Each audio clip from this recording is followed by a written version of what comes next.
And then we have something else here called al-fitra. The fitra is the natural inclination. And generally, and Allah knows best, it is a positive force that encourages us and motivates us to recognize that Allah is one, that He is the Lord and the provider, and that He alone should be worshipped. And it drives us also towards leading a life of goodness and submission to Allah. Now these things are immutable. They cannot be touched.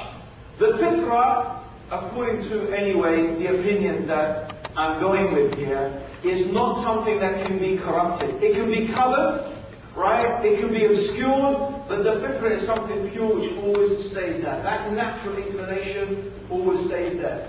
And it comes out in times of trouble. Like they say, for example, they have the saying, there are no atheists in foxholes.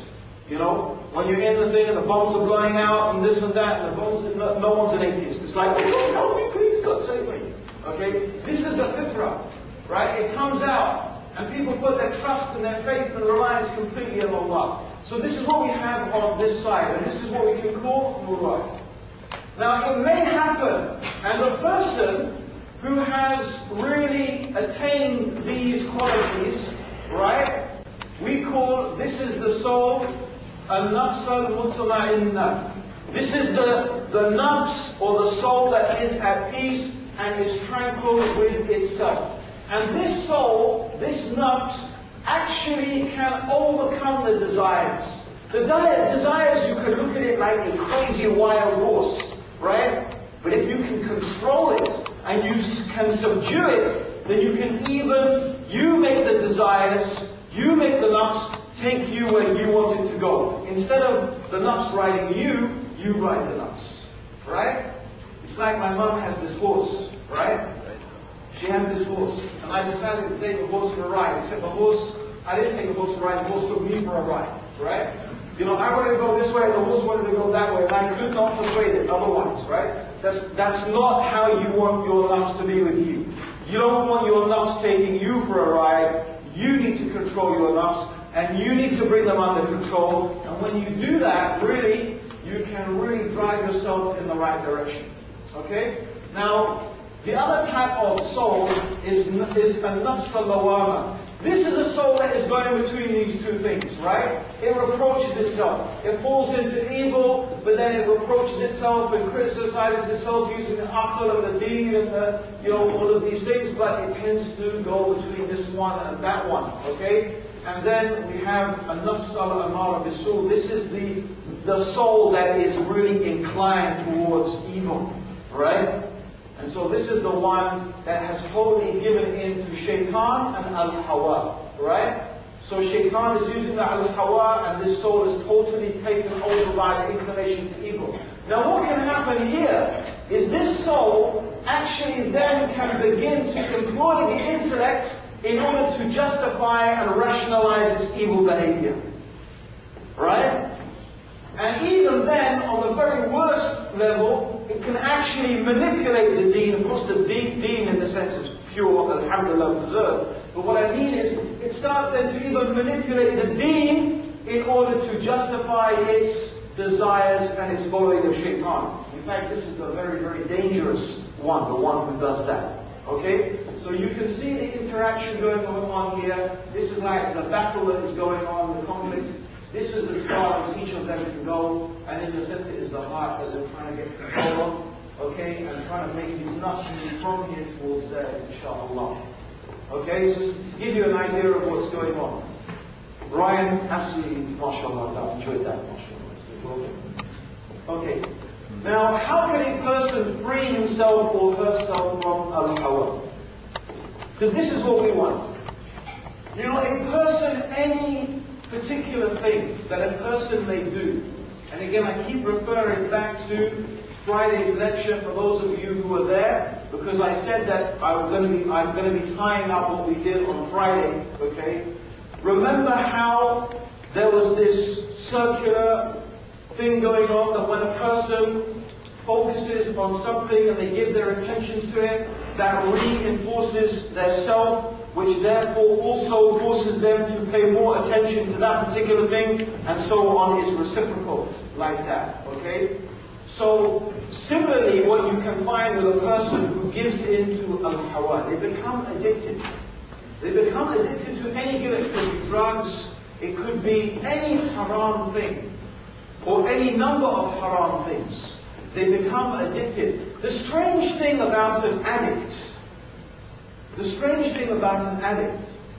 is that a person who is, for example, addicted to drugs or addicted to alcohol, actually gets considerably less pleasure from drinking alcohol or taking drugs than the person who actually does it occasionally. So a person who occasionally takes drugs or occasionally drinks, in that moment, they actually feel physically, it has more of an effect on them than a person who is addicted. A person who is addicted, actually, you can get to a stage taking drugs where the effect of it doesn't even affect you anymore. But it's become the person's lifestyle. It's become the way they live their life. They have moved into the state where they are addicted, and that's their focus, and that is what they're concentrating on, and it's quite hard to break out of that cycle.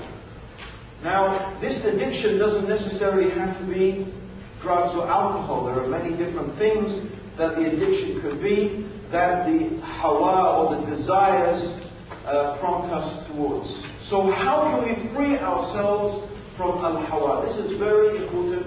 So this is our topic here today, how can we fight our desires and combat our desires.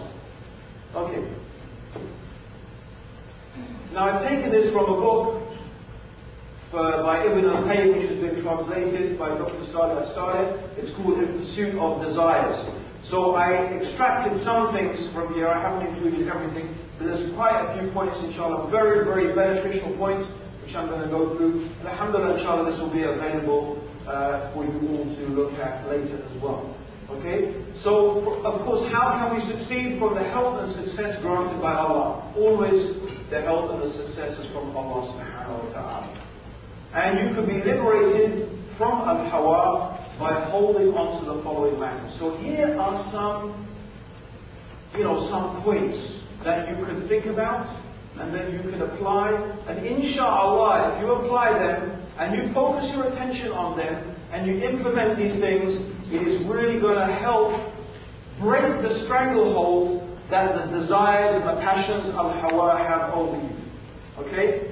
So the first few things that we want to mention, okay, is to do with cultivating self-control, determined will, guarding your self-respect and honor.